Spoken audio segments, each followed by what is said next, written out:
والغلط ده هيوصلنا لغايه فين؟ هما مش محتاجين اكتر من كده. طبعا نقدر نعمل كل اللي احنا عايزينه، بس هم مش شايفين كده. وانتوا تفكيركم بيختلف عن تفكيرنا. طب انت متضايق ليه؟ ما هو انت هتعمل نفس الموضوع. هو اغلب اللي في السن ده عنيديين. لكن هما طلعوا ابسط بكتير قوي من ان احنا متوقعينه.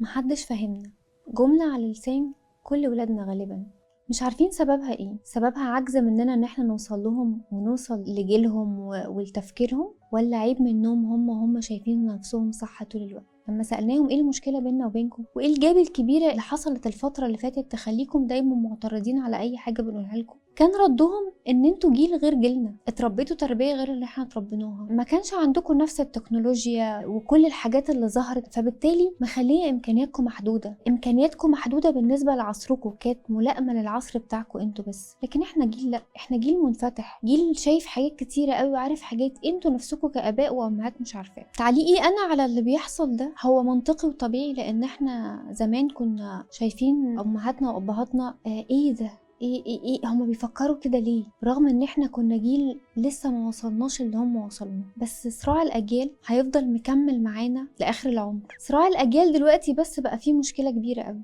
ان احنا كآباء عايزين نوصل للمثالية في التربية، عايزين نشيل الجاب دي وهي عمرها ما هتتشال. بس لما نيجي نوصل للإيجابية دي في التربية ممكن توصلنا لطريق تاني خالص، يبقى بإيدينا إحنا اللي بنأذي غير ما نحس. من وجهة نظري كأم مش عارفة هختار، يعني لما أقعد مع نفسي كده مش عارفة هختار، هعملهم بالتربية الإيجابية وابقى أم مودرن وأمشي على فكرهم عشان خاطر أبقى مصاحباهم وما يعملوش حاجة غلط من ورايا، ولا أفضل محتفظة بالقيم والعادات القديمة اللي أنا اتربيت عليها. كل الحاجات دي هتظهر لما نبتدي نتناقش معاهم ونبتدي نخرج منهم حاجات احنا شايفينها من بره بس بنحكم عليها من بره، لكن هم طلعوا ابسط بكتير قوي من ان احنا متوقعينه.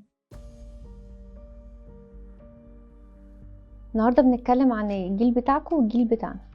ليه دايما بتقولوا لنا ان احنا مش فاهمينكم؟ عشان طريقة التفكير بحسها تبقى مختلفة، يعني انتوا مش عارفين الحاجة الشائعة بين الجيل بتاعنا وكده، وانتوا تفكيركم بيختلف عن تفكيرنا. ساعات الخبرة انتوا عندكم دي تبقى واخدوها في الجيل بتاعكم، يعني ممكن النتيجة بتاعتها تبقى مختلفة عن النتيجة بتاعتنا في الجيل بتاعنا. هم دلوقتي طبعا هم فاكرين ان احنا العالم ما بقاش مفتوح وما نقدرش نعمل اللي احنا عايزينه، او احنا طبعا نقدر نعمل كل اللي احنا عايزينه، بس هم مش شايفين كده. يعني زي ما انتوا كده كنتوا شايفين ابهاتكم بيعملوا يعني حاجات تقليدية ماشيين بعادات، احنا شايفينكم كده. لكن العادات الموروثه اللي احنا بنقولها، اللي احنا مامتي كانت بتعمل معايا كذا، بابايا كان بيقول لي كذا، هم دول اللي انتوا عايزين تعملوا ابديت ليها. هو طبعا في حاجات من الجيل القديم كتير هي اكتر من الجيل الجديد.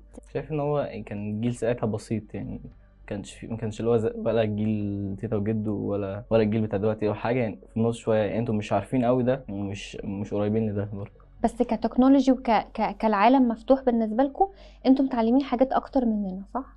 يعني من حاجات وحاجات، يعني مش كل حاجة أحسن منكم أكيد. يعني ممكن في الكمبيوتر مثلا التكنولوجيا ممكن نبقى فاهمين أكتر، ومش حد عنده خبرة في الحاجات دي. هو من ناحية المذاكرة أو الموبايل عامة، فاكرة إن الموبايل ده غلط عليك، بس هو مش غلط، هو يعتبر بقى فيه كل حاجة، تقدر تعمل فيه كل اللي أنت عايزه. مثلا انتوا ساعتها ما كانش فيه ولا انترنت ولا فيه الحاجات دي كلها، كان عندكوش غير المذاكرة.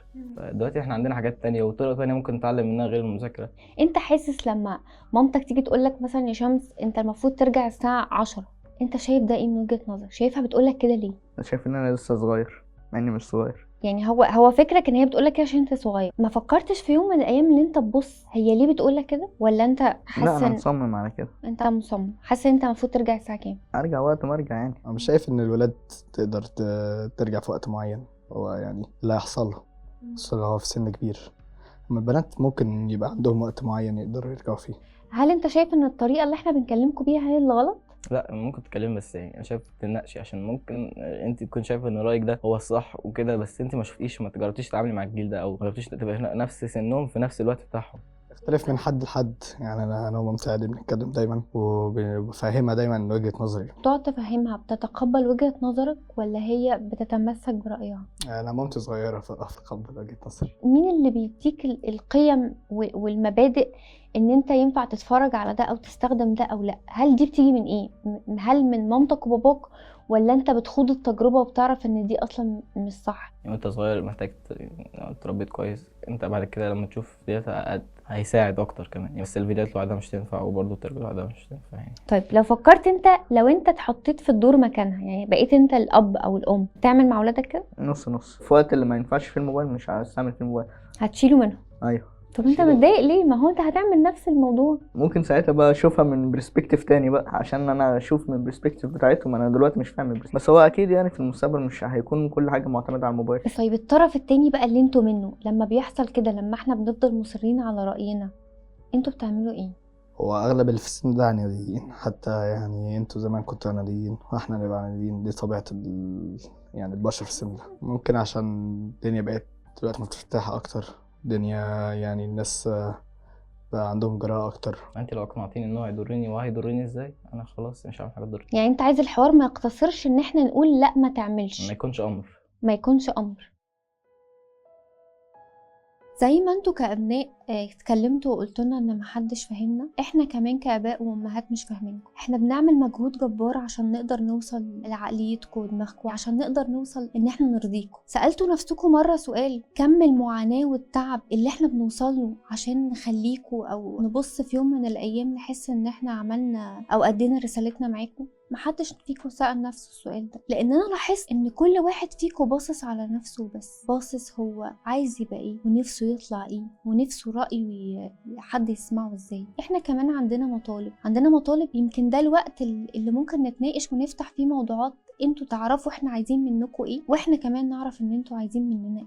اول طلب، انا عايزاكم بس تسيبوا مكانكم وتيجوا تبصوا كده من زاويتنا. لو انت بتتكلم ان انت نفسك تاخد الحريه الكامله، فاكيد انا كأم او اب نفسي اديها، بس تضمن لي منين ان انت لما تاخد الحريه دي ما تتاذيش، ما ترجعش تاذي نفسك وتيجي تقول لي يا ماما انت قصرتي في تربيتي، انت سبتيني لغايه ما ضعت، انت ليه ما مسكتنيش وزعقتي لي وياما اولاد قالوا لاهاليهم كده. المشكلة ان انتوا بتطلبوا مطالب وقتية مناسبة لسنكم وجيلكم، لكن اول ما بتكبروا شوية انتوا اول ناس بتطالبوا بحقوقكم، اول ناس بتقعدوا تأنبوا ضمير ابهاتكم او امهاتكم وتقول لهم ليه انت ليه سبتني اخش الطريق ده، ليه سبتني اصاحب فلان، ليه سبتني اعمل كده وما زعقتليش وما وقفتليش، كنت هسمع كلامك يا بابا. فاحنا جايين لكم هنا من واقع بعيد بنقول لكم لا ما تعملوش كده، عشان نخليكم ما توصلوش للمرحله دي، مش من باب ان احنا بنمنع حريتكم ولا مش عايزينكم تعيشوا حياتكم ولا حاسين ان انتوا جيل طايش او جيل بيعمل حاجات مش مدرك هو بيعمل ايه، لا احنا خايفين عليكم. دي اول نقطه لو احنا اتكلمنا من وجهه نظرنا. تاني نقطه، انت لما بتغلط الغلطه وتعدي وتقول انا طلعت بتجربه منها وانا فخور بالتجربه دي، جوه التجربه دي في ناس تانية بتتقطع وتتألم من كتر ما هي حاسه بالذنب، حتى لو انت اللي اخطأ.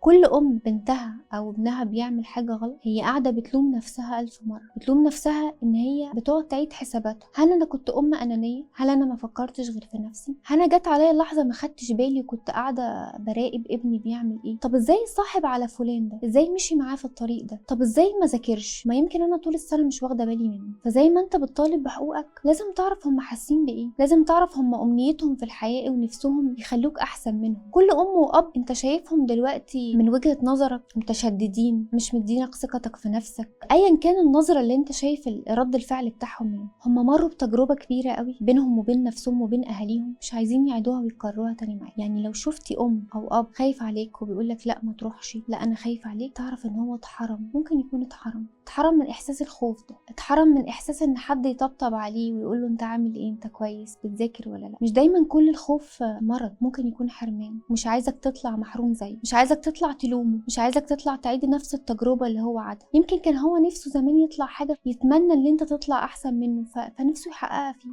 فياريت زي ما انت بتفكر في حقوقك فكر، ما تبقاش اناني اللحظه، تقعد مع نفسك ثانيتين كده وتفكر هي ماما قالت لي كده ليه، هي ماما خايفه عليا ليه، هو بابا طول النهار في الشغل بيعمل كده ليه. يمكن التجربه اللي احنا عملناها دلوقتي ان احنا قعدنا نتكلم معاكم فيها تفتح باب كبير قوي ان احنا نشوف بعض، انتوا تشوفونا كآباء وامهات ليه بنعمل معاكم كده، وانتوا كمان تفتحوا لنا حاجات يمكن احنا بنعملها بسطحيه ومش واخدين بالنا ان احنا بنأذيكوا عن عمد. بالنسبه للاهالي احنا خدنا جزء بسيط قوي من فئه من الشباب الجينزي او المرحله اللي هم فيها دلوقتي عشان عشان يديكوا نموذج حقيقي للولاد دول بيفكروا ازاي. الولاد دول ابسط ما يكون، حقوقهم مش كبير، يعني هما بيدوروا على حقوق مش كبيره، بس يمكن احنا محتاجين ندي نفسنا فرصه ان احنا نتكلم معاهم. لما قعدت اتكلم معاهم كان رد فعلهم اكتر من مره بيقولوا لي احنا بس محتاجين يعني تقولوا لنا الموضوع بالراحه، تقولوا لنا النصيحه بالراحه، تسمعونا حتى لو احنا مش مقتنعين، ورونا لو انتوا قلتوا لنا لا حاجه غلط قولوا لنا غلط ليه، والغلط ده هيوصلنا لغايه فين. هما مش محتاجين اكتر من كده.